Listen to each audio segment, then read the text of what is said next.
Hello friends, welcome back to the my new video guys and my YouTube channel guys. Today friends we are going to code guys Bluetooth device unpair setting. In this video friends I will show you guys how can you unpair guys your Bluetooth earbuds. Friends you have guys the same earbud Bluetooth earbuds and friends you want to unpair to your phone. So then how can you unpair guys your Bluetooth earbud? Today I will show you in this video guys. So before starting video friends, first of all go and subscribe the channel guys, click the bell icon and like my video. So then first of all we will turn on our phone setting.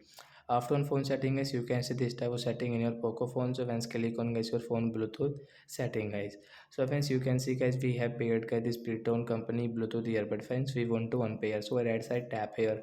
Friends, you can see your unpair option and guys use for calls and media audio. Friends, you want to turn off guys your media audio guys, you can see this notification, you can off and on from here. Phone calls, if you guys off your phone call guys, you cannot pick up your phone call setting. Friends, you can see unpair option guys, we will tap on unpair, then it will unpair to your phone guys, you cannot use guys. If you use guys, you will have to pair again this notification, then guys you can pair your earbud and you can use, otherwise not guys. So we will cancel it. So like that guys, you can unpair your Bluetooth earbud to your Poco phone. So that's it guys, thanks for watching the video guys. We will meet on next video with new topic. Before going guys, please go and like the video, subscribe the channel. Bye bye.